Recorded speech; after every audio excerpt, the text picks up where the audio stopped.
He's a transcendent two-way talent. He owns one of the greatest regular season records in NBA history, with a postseason resume that's the stuff of legend.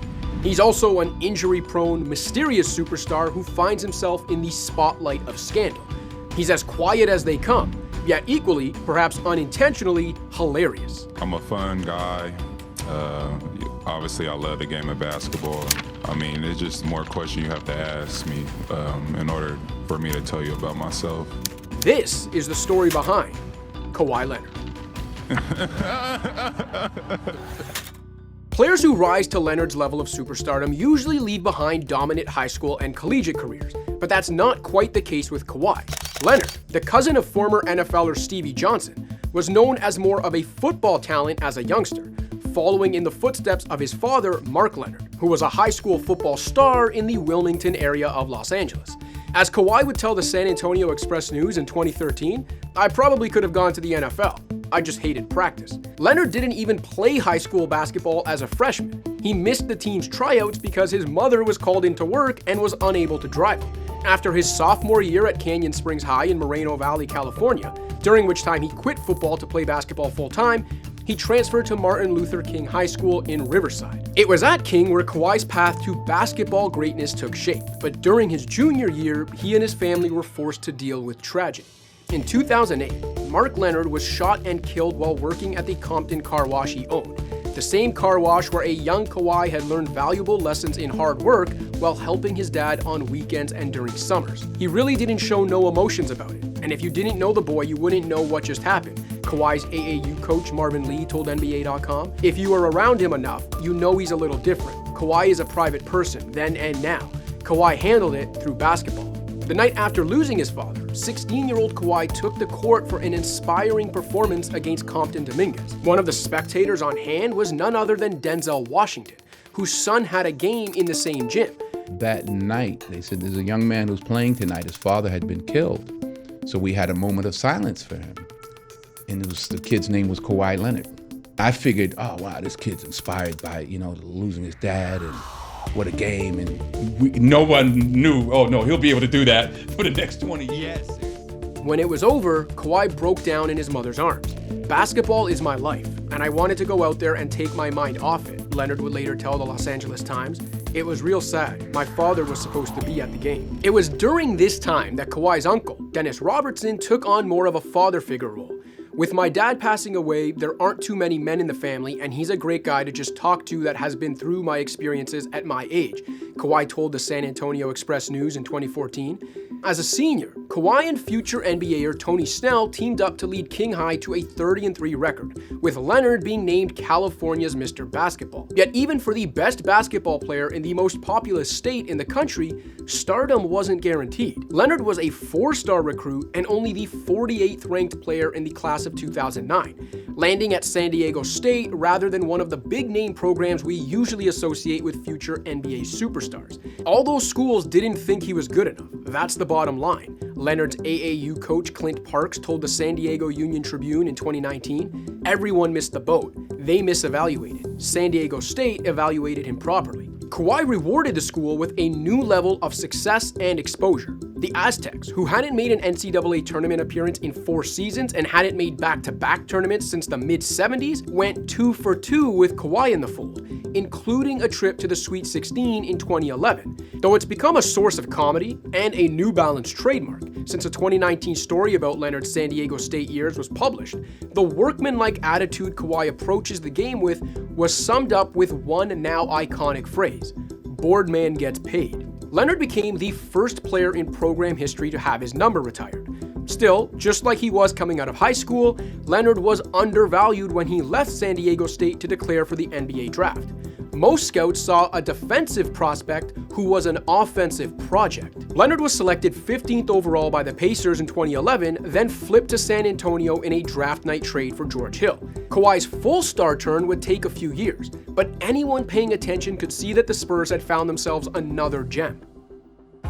Leonard made an immediate defensive impact while shocking skeptics with his shooting prowess. He shot better than 37% from deep as a rookie after being a 25% shooter in college. Leonard's arrival allowed the Spurs to extend their window of contention. breathing life into an aging dynasty forged by Tim Duncan, Tony Parker, Manu Ginobili, and head coach Greg Popovich. Though it was Leonard's missed free throw that set up the chance for Miami to tie the game on that iconic Bosh to Allen three-pointer in Game 6 of the 2013 Finals, the sophomore averaged a double-double over the 7-game loss and made a name for himself as somewhat of a LeBron stopper, or at least the closest thing Earth had to one. By the time San Antonio and Miami met again in 2014, Leonard had become the Spurs' third leading scorer and made his first of 7 all-defensive teams. He capped his third season by becoming the youngest Finals MVP since Magic Johnson, helping the Spurs win their first title in 7 years, ending Miami's bid for a three-peat, and sending LeBron James back to Cleveland. From there, the legend of the Claw continued to grow as his two-way game expanded. If there was any doubt left about whether Leonard could get the job done as the guy, the Spurs' first season following Duncan's retirement erased it. Leonard became an all-star, averaged more than 21 points per game on 51, 44, 87 shooting splits, and captured a second straight Defensive Player of the Year award while serving as the best player on a franchise record-setting 67-win team. Leonard is one of only 8 players to average 20-plus points while winning Defensive Player of the Year, and he's the only one to do it while also being a three-point threat. The post-Duncan Spurs had a chance to win it all with Kawhi as their alpha in 2017. Leonard was so dominant that spring. Then Grizzlies head coach David Fizdale famously said this about the 25-year-old. He was standing next to me the other night, and he wasn't breathing. He wasn't breathing. So I'm going to check the rule book and find out if robots are allowed to play in the NBA, because somehow Pop and them have figured out they know something I don't know. I think he bleeds like antifreeze or something. This guy he is special, man. That version of Leonard, fully coming into his own as perhaps the game's most complete player, had the Spurs up 25 points in Game 1 of the Western Conference Finals against the team many believed was the most talented in history, the eventual champion Warriors.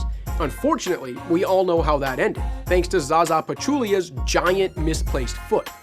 Then, as quickly as Kawhi had risen to become an unlikely franchise savior, his time with the Spurs suddenly came to a screeching halt. Leonard entered the 2017-18 season as the MVP favorite before a mysterious right quad injury sidelined him to start the year. What followed was a murky string of rumblings and reports. There was a theory that Leonard's camp and the Spurs disagreed on a diagnosis and rehab plan. There was that infamous footage of Leonard limping up the steps to board the team plane. Was he playing it up for the cameras or dealing with an injury far more severe than fans realized? There was the tense team meeting where Parker and others reportedly questioned whether Leonard was going to rejoin the team at all after playing only 9 games in December and January. Before Spurs fans could understand what was happening, Leonard made it known he wanted out. To this day, no one's quite certain what went wrong during that last year in San Antonio. Did Leonard and Uncle Dennis, by then a key influencer in Kawhi's inner circle, crave more superstar treatment than San Antonio was willing to give? Did Leonard simply long for the comforts of home and family in LA? Or was it just the case of an injured star feeling betrayed? In less than a year, what appeared to be the perfect pairing between a franchise and its franchise player, between the no-nonsense Spurs and a no-frills disciple of Duncan, had completely crumbled. While some rivals were hesitant to trade for an injured malcontent entering a contract year, the Toronto Raptors swung for the fences, dealing beloved team icon DeMar DeRozan in a summer blockbuster that netted the team Leonard and Spurs veteran Danny Green. Joining a deep roster stocked with hungry veterans and rising youngsters, Leonard proved to be exactly what a team, a city, and a country needed to vanquish their playoff demons, overcome an inferiority complex, and rise as champions. After playing in only 60 regular season games as a Raptor due to load management, Leonard authored one of the great postseason runs ever during the spring of 2019, averaging 30.5 points, 9.1 rebounds, 3.9 assists, and 1.7 steals on 62% true shooting. He manhandled Orlando in the opening round, knocked down one of the most memorable shots in basketball history to eliminate a stacked Sixers team in round 2, neutralized MVP Giannis Antetokounmpo and the 60-win Bucks in the East Finals, then capped it all off with another Finals MVP award in leading the Raptors over the Warriors for the franchise's first championship. In doing so, Leonard joined James and Kareem Abdul-Jabbar as the only players to win Finals MVP for two different franchises. What made it all the more impressive is that Leonard had one foot out the door the entire time. He said it from day one. I'm not staying here. From day one. I don't know why they traded for me. I don't want to be here. I'm not staying here. Rather than mailing it in while playing on one leg for a team he had no intention of staying with, Leonard left it all on the floor during an all-time playoff run. It was during that lone year in Toronto when Leonard's full potential as an off-court star was realized, as Kawhi seemed to find his voice north of the border. I'm a fun guy. Obviously, I love the game of basketball. I mean, it's just more questions you have to ask me in order for me to tell you about myself. I just can't give you a whole spiel. I don't even know where you're sitting at. First came the media day laugh. Then he broke bread, and beef penis, with teammate Serge Ibaka on a comedic YouTube show. He showed off his dry wit. Where do you go from here, Kawhi? Where do you go from here? Going to Toronto, Game 3. He gave us what it do, baby, and brought it all full circle at a raucous championship parade. Enjoy this moment and have fun with it. Ha, ha, ha, ha. Yeah! Along the way, the former Jordan brand baller also became the face of New Balance, making the brand sought after and cool for a new generation of athletes and fans alike. As if all of that wasn't enough to prove his new level of superstardom, Leonard's 2019 free agency became a full-blown cultural phenomenon, full of helicopter chases, airport sightings, and media on two coasts and two countries tracking his every move. Quite the far cry from being a lightly recruited prospect a decade earlier. For a guy who seemingly doesn't like attention, Kawhi had grown to learn how to command it, harness it, and use it to his advantage, perhaps with an assist from his now famous uncle. Kawhi's free agency saga reportedly included Robertson asking for ownership stakes and guaranteed off-court endorsement money for Kawhi. Though an investigation at the time didn't lead to any punishments, the NBA did have to remind teams that they're supposed to communicate only with official agents, not uncertified family members. While everyone else was focused on his own free agency, Leonard was playing the role of league power broker, recruiting Paul George to force a trade from Oklahoma City to the Clippers, helping Kawhi form a star partnership in his hometown.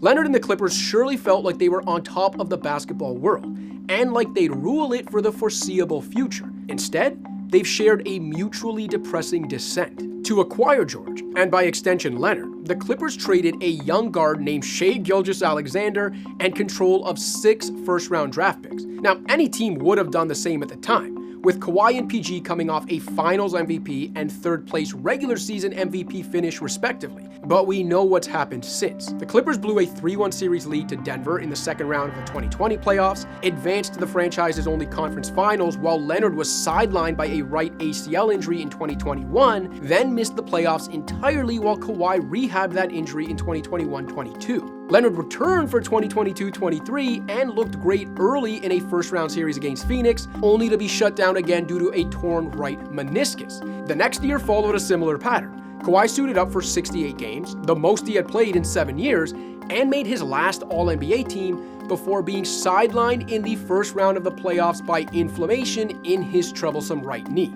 That 2023-24 campaign would be his last with George, as PG departed for Philadelphia in free agency only months after Leonard had signed an extension to remain a Clipper. The hits kept coming for Leonard and LA, as he was sent home from Team USA's 2024 pre-Olympic training camp due to continued concerns over his inflamed knee, then missed the first half of the 2024-25 season due to the same issue. Leonard did finally make it through a postseason healthy for the first time in 5 years, but the 2025 result was the same as it was in 2020, with the Clippers falling in 7 games to Nikola Jokic and the Nuggets. This time though, it was only the first round. Add it all up, And the once inevitable superstar the Clippers moved heaven, earth, and Shai Gilgeous-Alexander to acquire has played just 55% of LA's games over his first 6 years with the team. The postseason monster who was supposed to deliver the Clippers to the promised land has won just 2 playoff series for LA that he actually started and finished. The real pain for the Clippers may be yet to come.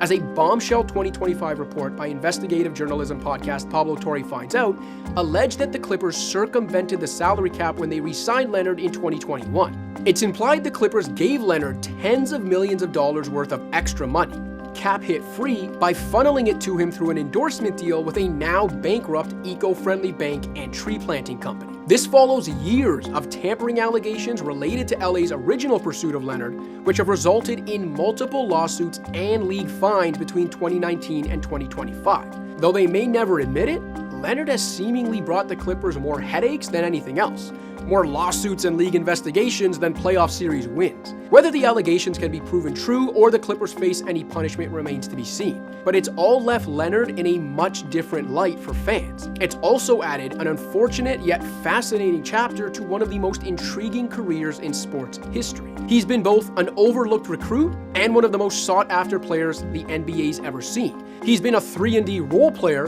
and a high-usage two-way supernova. He's been both the quietest superstar and at times the most visible. He's been the sheepish, low-maintenance star and the most demanding one. For more than a decade, Kawhi Leonard's been the NBA's version of a riddle wrapped in a mystery inside an enigma. What does he have in store for us next?